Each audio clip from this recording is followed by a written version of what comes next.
여러분 2024년 우리 교회의 표어가 무엇입니까? 죄를 미워하는 2024년. 좀 막둥이처럼 대답도 잘하세요. 아주 그냥 머리가 제가 볼 땐 배우신 분들이에요. 확실한 건 배우신 분들입니다. 우리 하나님께서는 보시면서 기뻐하실 것 같아요. 여러분 왜 하나님께서는 2024년 우리 교회를 보고 기뻐하실 수밖에 없냐면 죄를 미워하는 2024. 여러분 올해가 무슨 해인 줄 아십니까? 용의 해래요. 근데 무슨 용의 해라고 하죠? 청룡의 해. 저는 사실 목사기 때문에 이 12간지, 12간지에 대해서 그렇게 중요하게 생각하지 않습니다. 사실 하나님의 정신과는 많이 다르기도 하고요. 그런데 세상의 언어로 볼 때는요, 청룡의 해라고 이야기를 해요. 모르겠어요. 제가 관심이 없기 때문에 청룡의 해가 무슨 뜻인지는 잘 모르겠지만 그래도 용이라는 것을 봤을 때 보통 뱀이 승천하면 용이 되는 것이고 승천하지 못하면 이무기가 되는 거 아니겠습니까? 그러니까 아마도 이 청룡의 해의 뜻에 감춰져 있는 사람들의 염원은 이걸 거예요. 용과 같이 한 해가 승천했으면 좋겠다.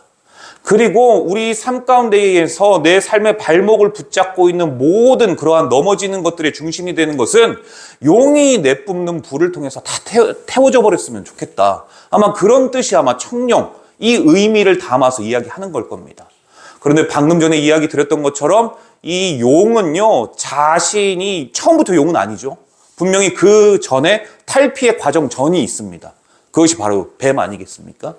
이것을 그냥 해학적으로 이야기를 해도 그렇고 아니면 영적인 의미로도 또 해석하자면 성경은 요한계시록은요, 이 뱀을 햇뱀 마귀라고 이야기를 하고 있습니다. 결국 이 땅이 2024년도가 굉장히 사단 마귀가 판을 칠 수밖에 없는 정말 강력한 이 악한 영이 지배하는 세상일 수밖에 없다라는 거죠. 저는 그래서 참 진짜 하나님께서 깨달음을 주셨다라고 확신을 합니다. 무엇보다도 세상의 모든 교회들도 다 그렇게 영적인 싸움을 하고 있겠지만 우리 교회만큼은 죄를 미워하고 멀리하여 악한 사단 마귀가 즉 공중권세 잡은 자들이 판을 치는 이 세상 가운데에 특별히 청룡의 해 햇뱀 마귀가 더 판을 칠 텐데 그때 너희 교회가 넉넉히 그 사명을 감당하라. 세상은 모르겠지만 이 지역만큼은 너희가 감당할 수 있는 교회가 되어라 하셨던 것 같아요. 그래서 그렇게 준비하라고 참 우리 교회에게 귀한 참 아주 시기 적절하게 참 누가 표를 지었는지 잘 지었다. 할렐루야. 누가 지었는지 모르겠지만 참 잘 지었다. 이거 하나님께서 주신 거 아니겠습니까? 할렐루야. 자, 2024년도에는 여러분 더욱 약한 사단마귀가 판을 치지 못하도록 죄를 미워해야 하고요. 그래서 신앙을 더욱더 굳건하게 세워가야 할 줄로 믿습니다. 그러니 여러분 주일의 예배가 중요해요? 중요하지 않아요? 이걸 그냥 예배 한 시간으로 때우는 시간이기를 바라요? 아니면 이 예배를 통해서 한 주일 동안 이 삶이 계속 유지되기를 원하십니까? 유지되기를 원하죠? 그러니까 주일이 중요한 거예요. 여러분 창세기 1장은요 그래서 중요할 수밖에 없습니다. 왜냐? 성경의 시작이기도 하고요. 마치 우리 교회의 첫 출발, 아무것도 없었던 상황 가운데에서 인도하셨던 하나님의 은혜와 축복이 있기 때문에 여러분 창세기는 중요할 수밖에 없어요. 여러분 창세기 1장 1절에 뭐라고 합니까? 태초에죠. 태초에. 자, 창세기 1장 1절 시작! 태초에 하나님이 천지를 창조하시니라. 놀렐루야, 할렐루야. 여러분 그래요. 하나님께서는요 창세기 1장 1절을 통해 하나님께서 이 땅을 창조하셨어요. 혹은요 창조하시겠다라고 선언하시고 선포하시는 과정입니다. 여러분 그렇습니다. 그런데 하나님의 말씀을 외면하면서 살아가는 세상이 어떠한지 창세기 1장 2절은 이야기하고 있습니다. 창세기 1장 2절 한번 읽어볼까요? 2절입니다. 시작! 땅이 혼돈하고 공허하며 흑암이 깊음 위에 있고 하나님의 영은 수면 위에 운행하시니라. 여러분 혼돈 무슨 말입니까? 무질서한 상태라는 거예요. 무질서하니까요. 그 질서가 없는 공간 가운데에는요 길이 없습니다. 어디로 가야 되는지 먼저 선구자가 없는 거예요. 길이 없다라는 거 아니겠습니까? 여러분 저와 여러분이 살아가는 요즘 세상이 마치 이런 길 잃어버린 길이 없는 무질서한 세상인 것 같지 않습니까? 여당과 야당이 동일하고요. 남과 북이 서로 나뉘어가지고 싸워 있고요. 우리 이 동북아 중심에서 이 한반도라고 하는 작은 땅덩어리에 얼마나 많은 강대국들이 많은지요. 확실한 것은 제가 늘 말씀드리지만 우리나라의 우리 민족에게는요 분열의 영이 있다라는 거예요. 이렇게 무엇인가 계속 나뉘어져 있고 그냥 무질서한 상태, 길이 없는 상태인 것 같은 게 오늘을 살아가는 저와 여러분이 마주하는 세상인 것 같아요. 그렇지 않습니까? 그런 거 느끼고 있지 않으세요? 저는 솔직히 보면서 느낍니다. 제가 목사이기 때문에 그런 것도 있겠지만 성도여도 그럴 것 같아요. 조금만 생각해 보면은, 조금만 깨어 있다 보면은 이 땅이 정말 이 혼돈의 시대를 살아가고 있구나. 이런 것들을 느끼게 됩니다. 그것이요 정치적으로, 사회적으로, 문화적으로, 경제적인 모든 방면에서 마치 길이 없어서 갈 바를 알지 못하고 방황하는 것 같아요. 길이 없이 살아가는 지금의 대한민국을 볼 때마다 솔직히 안타깝습니다. 그러면서 큰 어떠한 거시적으로 보는 게 아니라 나 자신부터 제대로 살아갈 때 이게 잡힐 수도 있겠구나. 하지만 여러분 의인은 없나니 하나도 없습니다. 어떤 사람이 의롭게 자신이 원하는 바를 이루면서 살아갈 수가 있겠습니까? 그럴 수 있는 사람이 없죠. 그리고 두 번째 보면요 공허하대요. 공허하다라고 이야기를 합니다. 무슨 말입니까? 허무하다라는 것이죠. 질서가 없으니, 중심이 없으니, 길이 없으니 그 삶을 허무하고 공허할 수밖에 없어요. 비어있는 것이죠. 무엇인가 채운 것 같지만 실제로 채운 것이 아니라 그냥 밑 빠진 독에 물 붓듯이 다 그냥 흘러가고 있는 거예요. 그게 바로 공허한 삶 아니겠습니까? 우리는요, 이 인간은요, 사람은요, 하나님이 우리를 인간으로 부르시지 아니하고 사람으로 불렀으니까 사람은요, 여러분, 우리의 마음 가운데에 분명히 세상의 것이 아닌 나를 창조하신 하나님으로 채워야 할 공간이 있습니다. 그럼에도 불구하고 그 공간에 하나님이 아닌 다른 것을 채우면서 살아가니까 그 삶이 허무하다라는 거예요. 허탈하다라는 것이지요. 여러분, 그래서 2024년은요, 더욱더 깨어 있어야 됩니다. 무엇으로부터 깨어 있어야 될까요? 죄로부터. 에뱀 마귀가 판을 치며 자신의 세상이라고 말하는 청룡의 해인 올해 우리 예수로 사는 교회 성도들은 더욱 깨어 있어야 할 줄로 믿습니다. 아멘. 사랑하는 우리 예수로 사는 교회 성도 여러분, 하나님이 계셔야 할 공간에 여러분 다른 것으로 채우면은요 그 삶이 어떻게 되느냐? 오늘 이 1장 2절의 또 다른 말씀, 흑암과 같아요. 어둡죠. 보이지가 않습니다. 그 삶이요 무엇을 해도 빛을 볼 수가 없어요. 여러분 빛이 없는 터널을 들어가 보십시오. 거기에 어떻게 나아가야 될지 감이 잡히지가 않습니다. 저 멀리 빛이 보이고 터널에 구멍이 있지만 그러나 그것이 약간 약간 사선으로 되어 있다면 보이지가 않죠. 서로 넘어지고요. 그냥 어렵습니다. 굉장히 힘든 상태죠. 여러분 흑암이 그래요. 흑암이 혼돈하고 공허한 인생을 살아가는 인생들에게 그 앞이 흑암이라면 여러분 소망이 없는 거 아니겠습니까? 여러분 꿈이 없다라는 거 아니겠습니까? 이거보다 비참한 게 어디 있습니까? 그런데 여러분 두려워하지 마십시오. 이 다음 구절입니다. 뭐라고 이야기를 합니까? 하나님의 영은 수면 위에 운행하시니라. 할렐루야.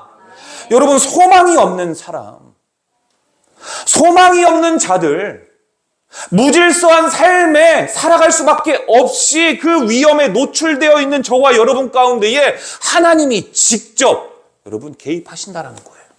저와 여러분의 인생의 여정 가운데에 하나님께서 개입하시는 것을 믿으시길 바랍니다. 여러분 개입하신대요. 직접 친히 성도의 삶에 개입하신다라는 그 사실이 여러분 얼마나 놀랍습니까? 그리고 얼마나 감사합니까? 여러분 저와 여러분의 삶이 어떤지 나는 알고 있잖아요. 하나님께 사랑받지 못하는 존재라는 건 다른 사람은 모르더라도 나는 알고 있잖아요. 그런데 누가 봐도 사랑할 수조차 없는다. 그런 한계성을 가지고 있는다. 그런 우리들에게 하나님이 개입하신대요. 여러분 그러기 때문에 성도의 삶이요 멸망의 길이 아니에요. 소망의 길이고요, 빛의 길, 즉 생명의 길이라는 거 아니겠습니까? 그러니 여러분 저와 여러분이 얼마나 많은 하나님의 은혜를 누리면서 살아가는 자들입니까? 그런데 내가 하나님 어떻게 했는데 하나님께서 저에게 이러실 수가 있습니까? 이런 말 할 수 있어요. 내가 하나님의 몸된 교회에 어떻게 했는데 당신 나에게 이럴 수가 있습니까? 내가 뭘 그렇게 잘못했길래 우리 자녀를 데려가십니까? 내가 뭘 그렇게 잘못했길래 나에게 이런 어려움을 주십니까? 여러분, 아무리 내가 힘들고 폭폭하고 막막한 삶을 살아간다고 해도 나를 살리기 위해 자식을 보내신 분, 그리고 그 자식을 죽인 분 앞에 내가 얼마나 잘했습니까? 우리가 떳떳하게 따질 수 있습니까? 따질 수 없어요. 하나님은요, 저와 여러분을 살리기 위해서 죽이셨어요. 세상에, 저도 저희 자녀들을 이 세상에 내놓을 때, 물론 제가 내놓은 건 아니라 우리 아내가 내놓았지만, 내놓을 때 소망과 염원을 담았습니다. 이렇게 살아가라, 저렇게 살아가라. 너가 건강히 있으면 좋겠다. 그런데 예수님의 아버지이신 이 하나님만, 이 성부 하나님만 자신의 독생자 자녀를 보낼 때 죽이기로 작정하고 보낸 거 아닙니까? 저와 여러분을 살리려고. 그런 분한테 우리가 하나님, 내가 당신 앞에 어떻게 했는데요? 이렇게 떳떳하게 따질 수가 없다는 거 아니겠습니까? 여러분, 그러니까요, 우리가 주님 앞에서는요, 겸손해야 될 수밖에 없습니다. 그게 성도의 삶이에요. 이것이 바로 하나님의 형상인 저와 여러분이 살아가야 할 성도의 이유와 목적 아니겠습니까? 성도의 당위성이죠.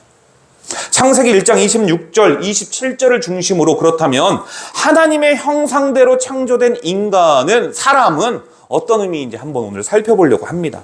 하나님의 형상대로 창조되었다는 것은요, 첫 번째, 인격을 소유한 존재로 지으심을 받았다는 거예요. 사람이 인격을 가졌다는 것은요, 다른 피조물과 완벽하게 구별이 됩니다. 구분이 돼요. 그 이유는요, 오직 저와 여러분만이 하나님 형상대로 지음을 받았기 때문에 저와 여러분은 세상의 여타 다른 피조물과 다를 수밖에 없다는 거 아니겠습니까? 하나님의 형상이기 때문에 여러분, 그런데 다른 어떤 피조물도요, 하나님의 형상이다 말하지 않아요. 오직 저와 여러분, 사람만이 하나님의 형상이라고 이야기를 합니다. 하나님의 형상이기 때문에 하나님의 형상인 저와 여러분에게 하나님께서 무엇을 주셨을까요? 어떤 권한? 세상을 다스릴 수 있는 권한을 부여해 주셨습니다. 그리고요, 주신 게 또 있어요. 바로 인격이에요, 인격. 인격을 주셨습니다. 여기에서 말하는 인격은 무엇일까요? 하나님을 마주할 수 있는 것. 하나님을 대면할 수 있는 것. 여러분, 그게 인격이에요. 그래서요, 세상의 모든 피조물들은요, 도구를 사용할 수 있대요. 이 까마귀가 도구를 사용하고요, 그리고 인지 능력도 있고요, 교육과 학습이 반복이 됩니다. 그들만의 언어도 있다라고 이야기를 해요. 그것을 기독교에서는 부정하지 않습니다. 그러나 우리의 형상이신 하나님과 그들은 교류할 수가 없어요. 이게 바로 무엇 때문에 가능한 겁니까? 인격 때문이에요. 인격 때문에. 인격이에요, 인격. 왜 인격을 주셨는가? 하나님과 인격적인 만남을 갖게 하기 위해 하나님의 형상인 저와 여러분들에게만 인격을 부여해 주셨음을 믿으시길 바랍니다. 할렐루야. 여러분, 그러니 우리에게 인격이 있는데 하나님의 형상인 저와 여러분이 동물들이나 하는 짓을 하면 돼요, 안 돼요? 안 되죠.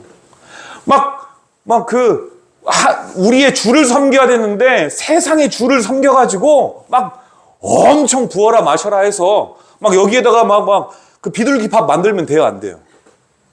그런 동물들이나 하는 짓을 하면 됩니까, 안 됩니까? 안 된다라는 거예요.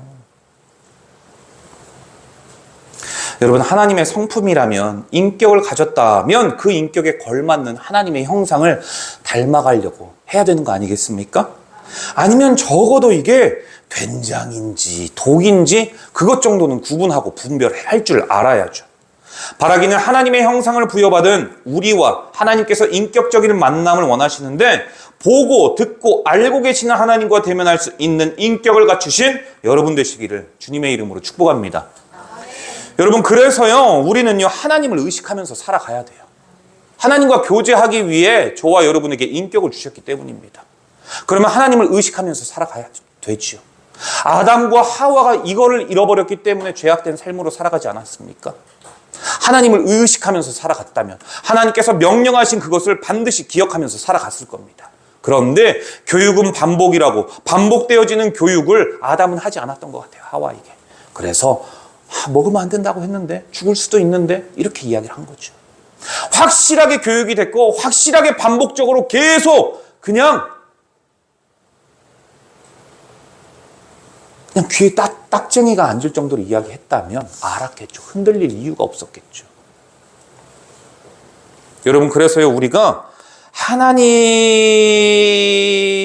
의식하면서 살아가야 된다는 것이죠. 더 구체적으로 말씀을 드리자면 성도가 보고 듣고 알고 계시는 하나님을 의식하며 살아갈 때 어떻게 되느냐? 그때 비로소 하나님과의 인격적인 만남이 이루어졌다라고 말할 수 있습니다. 여러분, 그러한 인격적인 만남이 아니면은요, 성도의 신앙은 굉장히 위험합니다. 대부분이 샤머니즘으로 떠나가죠. 다른 우리가 이해할 수 있는 신앙의 언어로 이야기하자면 기복신앙이 될 경우가 많습니다. 상황과 현상만을 바라보면서 하나님이 나와 함께 하신다. 조금만 어려우면 하나님 어디 가셨습니까? 하나님이 나의 기도는 들어주지 않나 봐. 여러분, 적어도 저와 여러분이 믿는 하나님은 우리의 도깨비 방망이가 아닌 줄로 믿습니다. 우리가 하나님의 형상, 하나님께서 원하시는 바로 여러분 변해가야죠. 변화해 나아가야죠.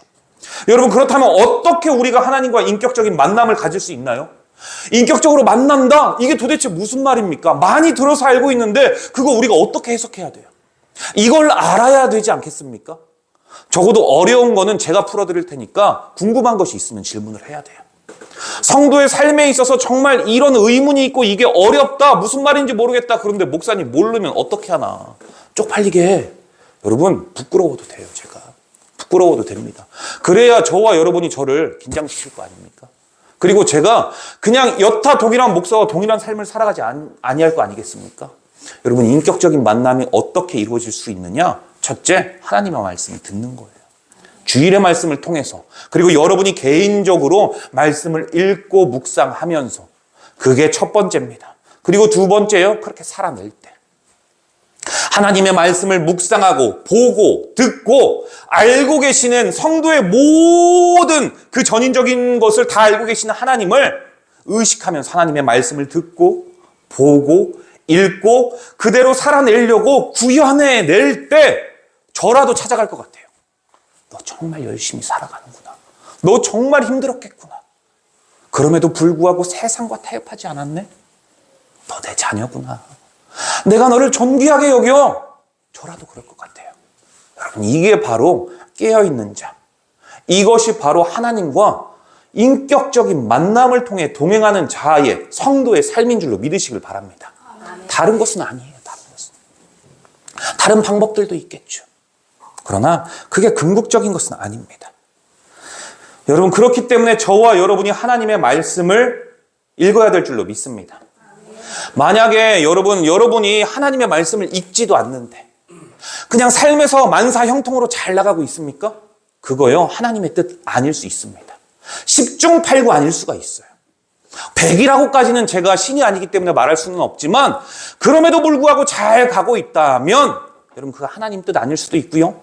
하나님의 뜻이었는데도 불구하고 우리가 기도하지 못해서 하나님의 뜻을 알지 못해서 하나님께서 주시는 은혜를 사장시키는 것일 수도 있습니다. 그러니까 반드시 하나님의 그 말씀을 통해서 내 삶에서 적용시켜 나아가려는 노력과 그 고통이 있어야 돼요. 여러분, 고통은 힘들지만은요, 그 열매는 분명히 답니다. 그 과정은 힘들 수밖에 없지만. 여러분, 둘째, 하나님의 형상대로 우리가 창조되었다는 것은요, 저와 여러분이 복된 존재로 지으심을 받았다라는 거예요. 창세기 5장 1절 2절입니다. 이것은 아담의 계보를 적은 책이니라. 하나님이 사람을 창조하실 때에 하나님의 모양대로 지으신 남자와 여자를 창조하셨고 그들이 창조되던 날에 하나님이 그들에게 뭐라고요? 안 찾으셨구나. 자, 그들에게 복을 주시고 그들의 이름을 뭐라고 불렀다고요? 사람이라 일컬었더라. 여러분, 5장 2절 그들에게 복을 주시고. 여러분, 이게 가장 큰 거 아니겠습니까? 하나님께서 저와 여러분을 만드셨을 때, 야, 그냥 너 고통 가운데 살아가라. 너 그냥 근근히 살아가라. 이게 아니라 복을 주려고. 저와 여러분을 창조하신 목적이 우리 주님께서 복 주시기 위함이라는 사실을 믿으시길 바랍니다. 여러분, 이걸 믿어야 돼요. 진짜 아멘 하셨으면은, 아, 진짜 내가 그런 존재이구나. 그것을 확실히 믿으면서 살아가야 됩니다. 삶이 힘들고 어려울 때도 이 약속의 말씀만큼은 우리가 흔들려서는 안 돼요. 그것 때문에 흔들린다면 그건 분명히 하나님께서 주시는 마음이 100% 아닐 겁니다. 악한 사단마귀. 야, 너가 그렇게 살아가는데 하나님이 너에게 복을 주신다고? 하나님은 원래 아셨어요. 요한복음 3장 16절 하나님이 세상을 이처럼 사랑하사 사랑할 수 있는 세상이 아니었다라니까요. 매일과 같이 살인과 폭행과 전쟁과 막 그러한 사건 사고가 난무하는 이 세상을 하나님의 형상이라고 어떻게 하나님께서 인정하실 수가 있겠습니까? 그런 세상이 아닌데도 불구하고 사랑하겠다라고 하나님께서 확신하셨어요. 그러면 너가 그런 존재인데 하나님께서 사랑하시겠다라고? 야, 생각해봐. 나라고 해서 너를 사랑할 수 있겠느냐? 너라면 사랑할 수 있겠어? 그거 다 여러분 하나님의 음성이 아닌 줄로 믿으시길 바랍니다. 하나님이 아니에요. 하나님이. 하나님은 탕자의 아버지와 같은 마음인 것이죠. 그러나 언제까지 탕자의 아버지와 같은 마음은 아닙니다. 공의의 때는 분명히 있어요. 심판의 때는 분명히 있습니다. 그렇기 때문에 저와 여러분의 삶이 얼마나 중요합니까? 이 복음을 증거해야 되니 사랑의 하나님께서 두 팔 벌려 당신을 원하는데 이 기간은 한정은 되어 있습니다. 여러분, 그러니 중요한 것이죠. 그렇게 하나님께서는요, 저와 여러분에게 복을 주시려고 창조하셨어요. 하나님께서 우리에게 처음 주신 음식이 뭔지 아십니까? 채소예요. 열매죠. 이는 하나님께서요, 직접 가꾸신 것들이었습니다. 여러분, 이 채소와 열매는요, 보편적으로 자라기까지의 과정이 필요해요. 자라기 이전까지는요, 풀인지, 먹을 채소인지 구분이 안 가요. 그런데 우리를 창조하시고 나서 1장 29절에 하나님께서 뭐라고 말씀하시는지 한번 읽어볼까요? 하나님이 이르시되 내가 온 지면에 씨 맺는 모든 채소와 씨 가진 열매 맺는 모든 나무를 너희에게 주노니 너희의 먹을거리가 되리라. 할렐루야. 처음부터 하나님께서는요, 직접 하나님께서 손수 가꾸시고 농사를 지으셔가지고 우리에게 채소와 열매를 주신 거예요. 우리 보고 그냥 자라서 경작해서 먹어라, 그게 아니라 이미 완성된 것들을 주셨어요. 그렇다면 이거 하나님께서 손수 가꾸신 거죠. 저와 여러분을 위해서 복을 주신 거죠. 이게 곧 복의 개념 아니겠습니까? 여러분, 저와 여러분은 이런 존재예요. 하나님께 이런 대우를 받고 살아가는 저와 여러분이라는 겁니다. 그러니까 여러분, 존귀해요, 존귀하지 않아요? 여러분, 그 자존감 가져야 돼요. 이 자존감 가지고 있어야 돼요. 이거 가지지 못하면 어렵습니다, 여러분. 여러분, 혹시 여러분의 삶이 지금 어렵진 않습니까? 괴로움과 고통 가운데 있습니까? 특별히 그 괴로움과 고통이 대인관계의 문제이진 않습니까? 직장에서의 괴로움은 없습니까? 사람으로 인한 어려움은 없습니까? 분명한 것은 그때 기억해야 될 말씀이 1장 29절이라는 말씀이에요. 창세기. 저와 여러분은 그런 대우를 받을 하나님의 자녀가 아닙니다. 여러분은 만왕의 왕께서 친히 손수 열매와 채소를 가꾸어 주실 정도로 존귀한 존재라는 사실을 확실히 믿으시길 바랍니다. 아멘. 아멘. 그러니 저와 여러분이 복된 존재라는 거예요. 그러니 여러분, 환경에 함몰되거나 매몰되지 마십시오. 그거 의식하지 마십시오.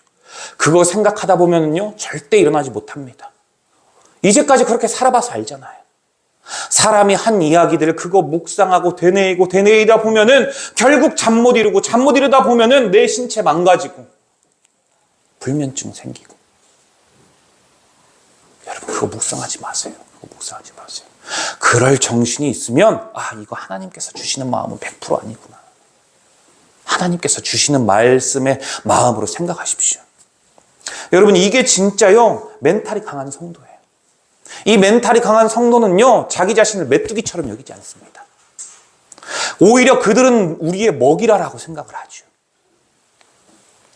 여러분, 제가 요즘에 참 좋은 노래를 듣습니다. CCM이 아니라. 제가 하나 가르쳐 드릴게요. 제목을 하나 가르쳐 드리겠습니다. 중식이 밴드래요. 얼굴 보면 얼마나 촌스러운지요. 막 머리 뽀글뽀글하고 코시염 이렇게 했는데 그 사람 이름이 아마 중식인가 봐요. 그분의 제목 중에 그분이 지은 이 노래가 반딧불이라는 게 있습니다. 그러니까 자기 자신은 착각하면서 살았어요. 빛이라고 생각하면서 살았는데 알고 보니까 벌레래요. 그런데도 불구하고 외압으로 알았겠죠. 사람들이 다 이야기하니까. 그런데도 불구하고 자신은 언제든지 빛날 거라고 자기 자신을 인정하고 살아요. 여러분, 그 사람이 예수를 믿는지 안 믿는지는 모르겠지만 그 노래를 들으면 얼마나 희망을 가질 수 있는지요. 저 사람이 혹시 예수 믿는 사람은 아닐까? 상황과 현실에 함몰되지 아니하고 자기 자신을 긍정적으로 바라볼 수 있는 것, 이거 성도가 가져야 되는 건데 여러분 그거 느낄 수가 있습니다. 혹시 한번 들어보세요. 얼마나 좀 제가 우리 아내는 저는 이제 음악을 안 하니까 모르겠는데 약간 멜로디 품은 마이너 같아요. 마이너에서 메이저를 꿈꾸면서 희망하는 노래를 부릅니다. 자기 자신은 그런 존재가 아니라는 것을 한번 들어보시기를 주님의 이름으로 축복까지 할 수는 없습니다. 여러분 그래요. 우리가요 그러한 하나님의 은혜와 사랑을 받으면서 누리면서 살아가야 할 존재입니다. 그러니까 하나님으로 인해 건강해야 돼요. 다른 것으로는 건강할 수 없습니다. 아무리 좋은 건강식이라도 과하면 탈이 나지만 그러나 우리 하나님의 넘치는 사랑과 넘치는 은혜는 과하면 과할수록 더욱더 건강하고 복된 삶을 살아갈 수 있음을 믿으시길 바랍니다. 아멘. 마지막 세 번째, 사람이 하나님의 형상대로 창조되었다는 것은 다시 한번 강조해서 말씀드립니다. 가장 존귀한 존재라는 거예요. 두 번째가 복된 존재라면은 이 세 번째는요, 가장 존귀한 존재라는 거죠. 창세기 9장 6절의 말씀이에요. 다른 사람의 피를 흘리면 그 사람의 피도 흘릴 것이니 이는 하나님이 자기 형상대로 사람을 지으셨음이니라. 여러분 이게 무슨 말씀이에요? 누가 성도를 피 흘리게 하면은요 하나님께서 가만 놔두지 않겠다라는 거잖아요. 자 보십시오. 다른 사람의 피를 흘리면 그 사람도 피를 흘릴 것이니.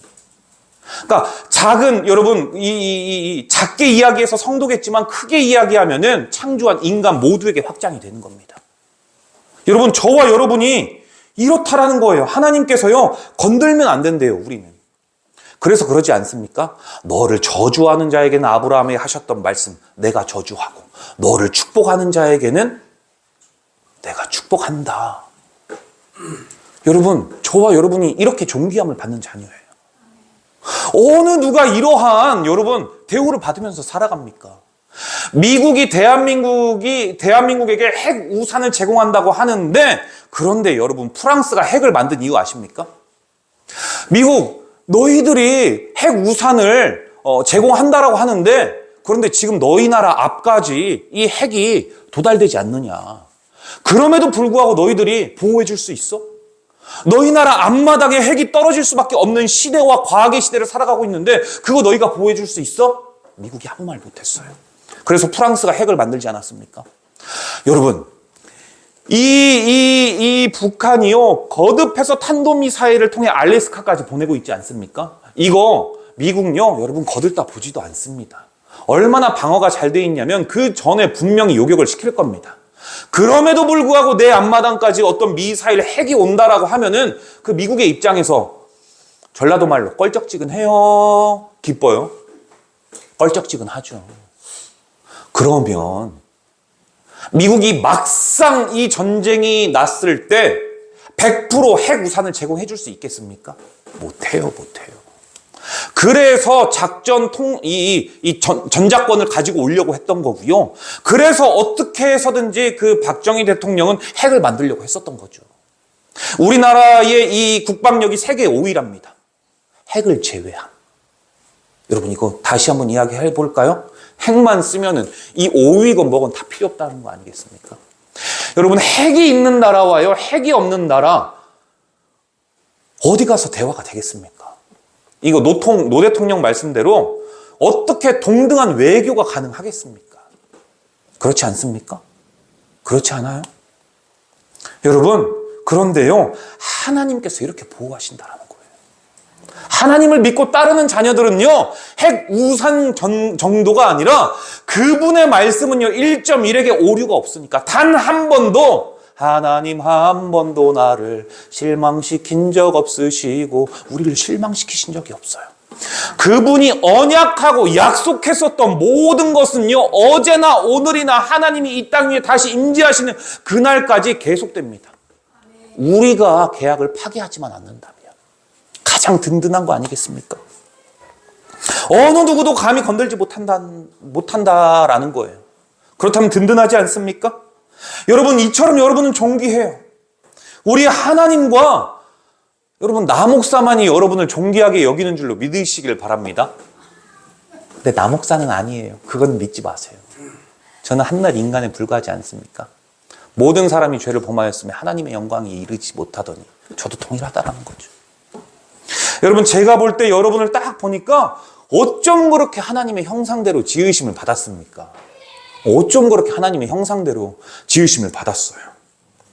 그러니 이 세상 어디에서도 제가 보기에 여러분을 대신할 그 어떤 것도 세상에 존재하지 않아요. 여러분이 얼마나 귀한 존재인지 아십니까? 세상 모든 피조물은요, 하나님의 명령형으로 됐어요. 있으라! 첫째 날, 있으라. 이 1월 성신으로 계속해서 하나님께서 만드시지 않습니까? 명령으로, 말 한마디로. 그런데 저와 여러분은요, 하나님께서 있으라 만들지 않고 창조하셨다라고 이야기해요. 완전 다르죠? 완전 다릅니다. 여러분, 그게 27절의 말씀이에요. 근본적으로 저와 여러분은 세상의 피조물들과 다릅니다. 그렇다면 무엇이 근본적으로 다르냐? 하나님의 형상대로 지음을 받았기 때문에. 하나님의 명령으로 존재한 피조물들을 하나님의 형상대로 창조된 저와 여러분의 다스릴 수 있는 권한을 주셨기 때문에 명령형으로 만드신 게 아니에요. 그런데 여러분, 말씀드렸죠? 하나님께서 다스리라고 했지, 그 다스림 가운데에 유린하거나 그것을 마음대로 해도 된다라는 것은 아닙니다. 그렇지 않습니까? 또 다스리라고 했지 하나님께서 군림하라고 하시지도 않았어요. 그래서 사람 위에 사람이 없죠. 절대 군림해서는 안 됩니다. 절대 군림해서는 안 돼요. 사람이 사람을 어떻게 폭행하고 사람이 어떻게 자신을 마음대로 하기 위해서 찍어 누릅니까? 저는 제가 가장 안타까운 게 우리 아내도 알고 있는 것 중에 하나가 있어요. 저는 절대 운전할 때 깜빡이를 빼놓지 않습니다. 그리고 되도록이면 그 속도를 유지하려고 합니다. 그리고 되도록이면은 사람이니까 100%라고는 못하지만 불법 유턴 안 하려고 노력하고요. 아무리 힘들더라도 저는요, 횡단보도를 건너려고 노력합니다. 그게 기본적으로 해야 되는 것이니까. 그러면서 무단횡단하면서 이 정치인 하는 놈들 다 나쁘다. 나와 다를 게 뭐가 있어요? 적어도 하나님 믿는 우리라면은 우리가 여기에서부터 의식하고 깨어서 살아가야죠. 작은 것 하나하나에서부터 지키려고 노력하는 삶을 살아가야죠. 여러분, 그래서 사람은요, 절대 누군가에 의해서 군림하려고 해서는 안 됩니다. 여러분, 부부지간에요, 거듭 말씀드리지만 싸울 수 있어요, 없어요? 그게 성경적으로 있다니까요. 부는 내되 화는 낼 수 있다는 거예요. 죄를 짓지 말며 인격적으로 모독하지 말라는 거죠. 그리고 여러분, 분을 낼 수 있지만 하루가 가기 전에 화해하고, 이게 정말 하나님께서 주시는 이 명쾌한 답변 아닙니까? 여러분, 이게 굉장히 중요해요. 군림하지 않습니다, 하나님의 사람은요. 그래서요, 우리가 군림하지 않는다는 것은요, 무슨 말이냐? 자랑할 게 없다는 거예요. 나의 이름을 낼 필요가 없다는 거지요. 그래서 성경은 우리에게 계속 말씀하는 게 패망의 선봉은 교만이라고 이야기를 하고 있는 겁니다. 그것을 우리 하나님께서는요, 가장 가증스럽게 여기십니다. 그리고 우리 하나님께서 저와 여러분을 창조할 때 어떻게 창조하신지 아십니까? 무엇으로? 그 재료가 무엇인지 아십니까? 흙이에요, 흙. 제가 말씀을 준비하면서 이 흙에 대한 원어를 찾아보니까 원어의 뜻은 그렇더라고요. 티끌, 먼지. 여러분, 먼지 아무리 잘 나가봤자 저기 서울 강남에 있는 청담동 이 모 회장님 이 서재에 있는 성경 위에 있는 먼지밖에 되지 않겠습니까? 아무리 잘 나가봤자 잘 사는지 먼지밖에 되는 거 아니겠습니까? 먼지가 아무리 잘 나가봤자 먼지예요. 그렇지 않습니까? 자랑할 게 있어요, 없어요, 먼지가? 자랑할 게 없어요. 그게 바로 흙의 근본입니다. 자랑할 게 없다라는 것이지요, 여러분. 그래서요, 흙을 가만히 보면은요, 묵상하면은요, 자기 희생하는 것밖에 떠오르지가 않습니다. 이 흙을 가만히 보면은요, 다른 것들이 목적하는 바를 이루어 주려고 자신의 이름을 드러내지 않아요. 씨앗을요, 흙에 심으면 30배, 60배, 100배의 결실을 맺습니다. 그리고 이 작은 묘목을요, 흙에 심으면은요, 거목이 돼요. 그리고 이 흙을 물과 함께 섞으면은요, 진흙이 됩니다. 그리고 여러분, 그것이 불에 구우면은요, 유리가 돼요. 그릇이 되고요. 또 그것을 더 강하게 구우면은 단단한 돌이 됩니다. 돌이 되어서 건축에 재료로 귀하게 쓰이기도 하고요. 여러분, 건축에 가장 중요한 머릿돌이 되기도 합니다. 이처럼 흙은요, 자신을 자랑하지 않아요.